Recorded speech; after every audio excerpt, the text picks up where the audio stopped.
Hi, my name is Jennifer Dotson, and I'm your host today for Poetry Today. My guest is Carol Alfus. We're so glad you're here, Carol. I'm so glad to be here. And as a brief introduction, Carol Alfus's poetry is inspired by current events, personal memories, and the natural world. Her poems have been aired on the radio, published online, and in regional, national, and international journals. Alfus's poetry has received recognition from the Illinois State Poetry Society, Poets and Patrons of Chicago, and Highland Park Poetry. And she's been nominated for a Pushcart Prize. So, her first chapbook of poetry, I Would Swim in Such a Sky, was published in last year, right? Yes, end of last year. End of last year by Kelsey Books. So please welcome Carol Alfus. Thank you. Thanks for joining me. I know you had to come a ways. You live in Woodstock, so it's It a was bit about of an hour and 15 minutes. Not too Okay, bad. well, thanks for making this special journey to Highland Park for this interview. But really, I guess the first thing to talk about is really what's your journey into poetry? How did you get started? Oh my. So did you have as a child the Childcraft books, a set of those? We had a set of Childcraft books, and it was like 12 volumes. And the first two were all poems. Oh. And so at a very early age, I just got drawn in to, the music and the rhythm of poetry, and I loved it. And later on, when I was reading on my own, and I would read these poems, and there was one called Antonio, who was so frail and bonio. And I thought, oh, you can make up words. I want to do that. And so really, it was always that, from a very early age. And, I would fool around and write. I will confess to being a real dork, and in 6th grade, actually writing a science report in verse. Oh my goodness. Wow. That was I don't know why, but Do you remember what it was about? What was the subject? It was about dissecting a crayfish. Oh my gosh. I know. Yeah, I told you I was a dork. Your teacher was like, oh boy, extra credit. Yeah. Okay. Anyway, yeah, and then Nice. I just always fooled around with it. And from time to time would write poems, and I would really enjoy like making up alternative lyrics to songs. Oh yeah. Yeah. Okay, that's a fun thing. good way to Yeah. exercise that muscle. But honestly, it wasn't until I was retired in my 60s and joined a poetry group at my church, and it was a 7-week group, and we had so much fun together that when the 7 weeks was up, we just decided to keep getting together. We're still meeting, and that was over 10 years ago. Oh wow, that's great. It is great. I really Wow, enjoy it's good those to have. women. I mean, poetry we do in isolation, really, mostly in our heads, sometimes on paper. I know sometimes you're walking around counting syllables on your fingers, whatever. But it's nice to have people to share with the experience with. To share, and then to say, sometimes we'll come and it'll be fully formed, and it's like, I just want to share this with you. But other times it's, I'm struggling with this. I would like some help. Yeah. What do you think of this? And happily, we're all comfortable enough with each other that we can offer constructive ideas, and nobody gets offended. Well, that's good. Yeah. So I guess true confessions, I actually was invited to write a blurb for this book, and I loved it. You will love it too. Buy several copies. Give it to all your friends. Carol's first chapbook of poetry, I Would Swim in Such a Sky, as we mentioned, was published by Kelsey Books, and I thought, well, why not share the blurb that you wrote, Jennifer? So I will. Here's my blurb. I have been a fan of Carol Alfus's poetry from the first time I heard her read her work. Her poetry offers us both loving observations and profound insights into simply being human. I Would Swim in Such a Sky is a beautiful collection of wit and wisdom from a woman's life well lived. So there's that. Thank you. Well, talk to me about your journey with the book. Wow. I had made it a goal at the end of 2024. I said, you know what, darn it, I'm going to try to get published. I didn't know if I would, but I'm going to try. And I mentioned it to a friend of mine who's a songwriter and a poet, and she's just one of those people who makes things happen. And she said, you know what? So that poetry group that I mentioned, she called us together and said, you know, we're going to have some, I'm going to host this at my house, and I'm going to bring in some people who've published. And she did. In about 3 or 4 sessions, I think, she had different people come in and talk to us about how they did it. Some of them were self-published, some of them went through a publisher. And it was really, it was great to hear the process, to get an idea of what to expect, ask, you know, every question. And that kind of just was enough to, you know, push me over the edge. Honestly, the hardest thing for me was, what poems am I going to include in this? That, and do I want a chapbook or do I want a full-length book? And I decided I hadn't done this before. Yeah. I'd better go with a chapbook. And then I was agonizing, you know, how do I group this? What order do I put? And Sure. but it was fun, mostly. And in the process, the best thing about it is it made me go through these. I did a lot of editing. Okay. So it made me edit, and then also in the process, I wrote 3 new poems. Oh, wow. So nice. that was good. That was good too. Excellent. Yeah. And when I got the notice that Kelsey wanted to publish, I whooped very loud. And yeah. And Oh, it's good. been a great ride since. Wow, that's wonderful. So you felt like, and they took care of you. They felt you felt good in with them. They were working with them? very communicative, and Okay. they were extremely clear about what the expectations were, which really helped me, having never done this kind Right. of thing before. Sure. And if I had a question, I could just email the publisher. In fact, one about, hey, I've just written a new poem and I would really like to include it. Would that be okay? And because of the page Yeah. count, I could. And she was fine with that. Oh, but they nice. were real responsive. Great. Yeah. Well, I'm so glad that you had such a positive experience. I guess when you first started talking about your group, and the woman who's the mover and the shaker, bringing in poets. So I guess I thought that she was going to gather the group and she was going to say, okay, we're going to put together Carol's book. And Oh no! Oh no! so here are all of her poems. Let's figure out which ones are going to go where. And so that you did all that work. I did the work, though. I did go to her and I said, okay, this is what I've got, and I know I want this one for the very first poem to welcome people to the book. I'm not sure. And she looks at me and she says, well, which of your poems wants to come next? And I thought, whoa, I never would have thought of that. And then, I don't know, I think I was able to find it. I had already had the groupings. The book is divided into three different groupings. But that, I don't know, that helped me, I think, have one poem lead to the next a little more smoothly than me just randomly putting them. Well, I think that's a good segue. Since we've introduced the book, is the welcome poem one of the poems you selected to read It for us? actually is. So I think this would be the perfect opportunity to read Thank the you. welcome poem. It's a fun one. I think it's a good. Welcome to my book. And it's called Recess. When was the last time you took your mind out to play? Let it shed judgment like an itchy sweater and just wander where it pleased. Hunt for treasure in vacant lots. Scramble up a tree to sway crazily in the wind. Slosh through pond muck in fruitless pursuit of tadpoles. When did you last let your mind off the leash for a day? To ramble, to stumble, get mud splash, get mesmerized by mysteries under a rotting log or the universe in a tide pool. When was the last time you closed your mouth, unplugged your ears, opened your eyes, and simply inhabited the here and now while your mind took a nap in the sun? Oh, I love that. And I like also the fact that the word mesmerized came at a point where if you were autocorrect, you might have said mess.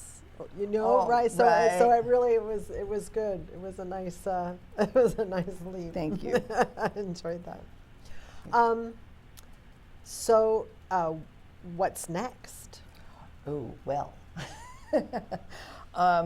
Right now, I'm just focused on the book and introducing it in various places. In a couple of weeks, the Woodstock Public Library has a local authors day. Oh, nice. So I get to sit there with the other authors in town. Some of my, the poet lady who I told you about, my friend, Yeah. the songwriter, and introduce our work to the community, Oh, great. which is great. Yes. And this summer, I am treating myself to a week-long poetry class up at the Clearing in I've Dora heard, County. Yes, I've heard of that. Is that the one?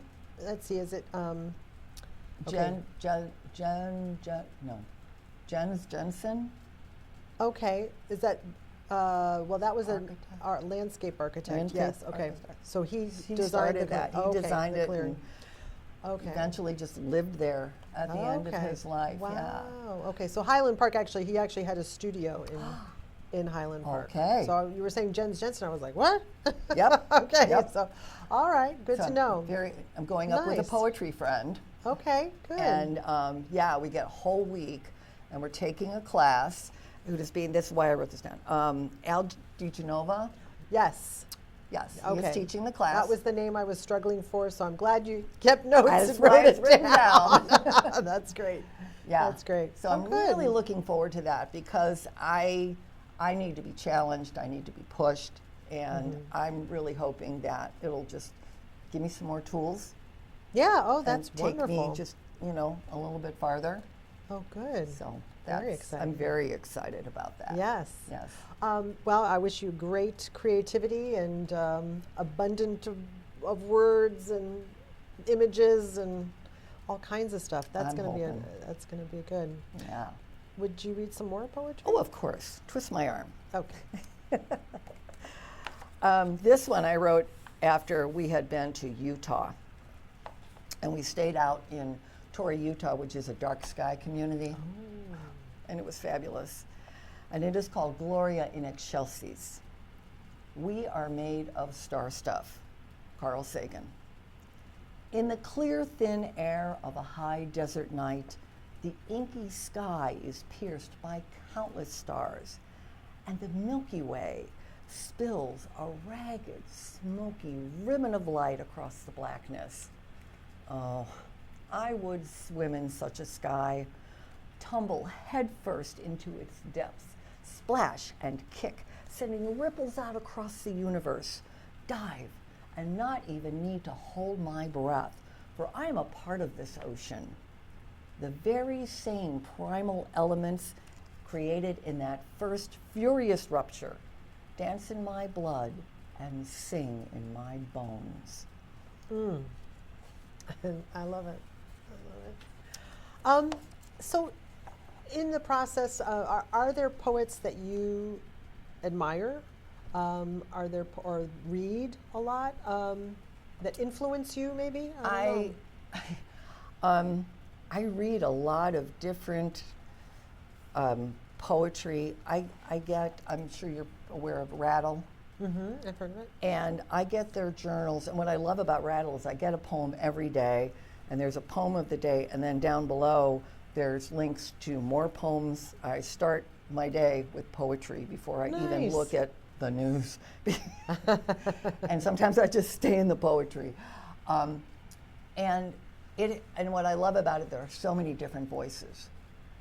And the other thing I love about Rattle is they do, obviously they publish established poets, but they publish, if I write something that they feel is Rattle-worthy, they'll publish my stuff. Oh, wow. Okay.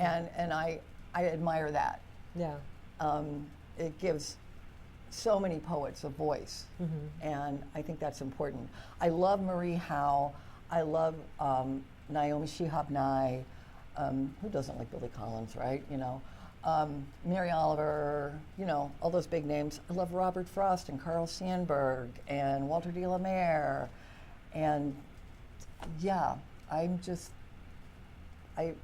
don't have one who's just my Sure. favorite. And then poetic writers, oh my gosh, Louise Erdrich, her books, and Anthony Doerr, who wrote Cloud Cuckoo Land and, oh my goodness, All the Light We Cannot See. Oh, okay. Yeah. His prose is so poetic.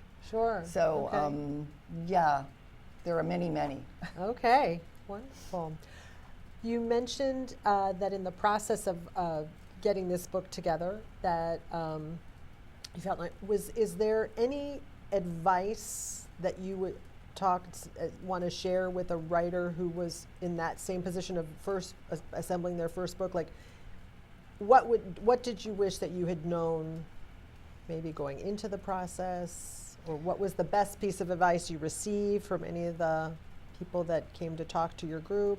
I think it took me a while to give myself permission to change my mind. You know, I had these poems, and not just these. Of course, I had others. And then I had to say, well, okay, what works here, but what really doesn't, and maybe I save that for another time. And just giving yourself permission to change your mind. Okay. And to add, I mean, like I say, I wrote 3 other poems in the process of that. Okay. And edit. And show it to somebody else. Bounce it off of other people whose opinion you respect. Because it's not just you by yourself. Right. You know, don't be afraid to ask. Okay, that's very, very good advice. Very good advice. Do you have some more to share with us? Oh, well, of course. So the first section of the book was what I kind of call my wow section, those moments in life, most of them in nature, when you just, get blown over by what you see. And then the middle section of the book is family. And I have a very large family and a very active family. And this was one that I wrote after they had already accepted the manuscript. And it's called Middle Child. I am the 4th of 7 children, 2 sisters and 1 brother, both above and below me. An unintentional yet pleasing symmetry on my parents' part. I have read that middle children often feel ignored, overshadowed by the achievements of their older siblings, outshone by the cuteness of the little ones. I honestly don't remember ever feeling that way. I played guitar, sang in choirs, acted in plays. I daily practiced my high school French on my poor mother. Maman, qu'est-ce qu'on mange pour le dîner ce soir? I undoubtedly annoyed my siblings by parroting TV commercials, breaking into song, and speaking in strange accents. Whether this behavior was born of some unconscious design or my own natural quirkiness, I cannot say. But this middle child stayed front and center by being the boisterous slice of ham in the family sandwich. They couldn't have ignored me if they wanted to. I showed that to my sister, who's just directly under me, and she said, oh yeah. She said, yeah, you nailed it. You definitely annoyed me. Wow, that's good feedback. Yeah, I got it right. So what were the other, what's the other section of the book? Oh, and the last section of the book is what I think of as my core. Okay. Kind of what is it that motivates me and moves me and makes me make the choices that I do. Well, my values. Okay. Which, what I try to live up to. But we don't always hit that mark, do we? That's called being human. Yes, yes. Right. Flawed human being. So anyway, that's what that last section is. Okay. Do you have one that you want to share from that section? Sure. It's kind of a sermon, if you don't mind. Okay. Yeah, though, and you know how I knew that this one was, innate, is it practically wrote itself. Oh, wow. And I was at my brother-in-law's memorial service, and the reverend who was speaking kept saying, "Our greatest enemy is death." And I turned to my daughter-in-law and I said, "No, it's not. It's indifference." And I went home and I wrote this poem, and it is called Rebuttal. I know you spoke from your heart, Reverend, when you said our greatest enemy is death. I don't doubt you believe it deeply, and in comforting the bereaved, said this to affirm the glory of eternal life in heaven. But with all due respect, I beg to differ. Death is no enemy to us, just the natural conclusion of this present life, a transition, a portal even between now and what's next, be that reincarnation, heaven, oneness with the cosmos, or the organic finality of decay, and nothing more. No, our greatest enemy, Reverend, is indifference. The eye that refuses to recognize injustice, the ear deaf to the suffering of the world, the heart too hardened or perhaps too afraid to feel responsible for anyone or thing outside its familiar circle. Indifference, when we allow it, Reverend, tears the fabric of our humanity, erodes the foundations of our communities, and renders our lives bleak and sallow. Indifference is our greatest enemy, and compassion, pure, simple, loving kindness, our salvation. So my prayer for all of us, Reverend, is that we live our lives guided by compassion, and while we're here, do as much good as we can until our friend, death, greets us saying, "Well done." Oh, wow. Yeah, that's very powerful. Thank you. Very powerful, and good images. And show me a poet who has not written about death. I mean, I don't. Right. Right? Yes, exactly. No, I think that's part of the handbook, the introductory handbook for all poets. It is. You They have take to write away. about They death. take away your poetic license if you don't write about death. Okay. Within the first 2 years? Right. Okay. What other things inspire you? Well, obviously my family. When things that inspire me, but I don't do well with, is current events. And usually the move that I feel is anger. And when I get angry, I get tongue-tied and flustered, and then that translates even down to the writing. I just rant. So, and I really admire people who can take some horrible event and distill that feeling clearly. And you feel their horror, but it's not in your face, or the page doesn't light on fire. But Okay. you know, Right, sure.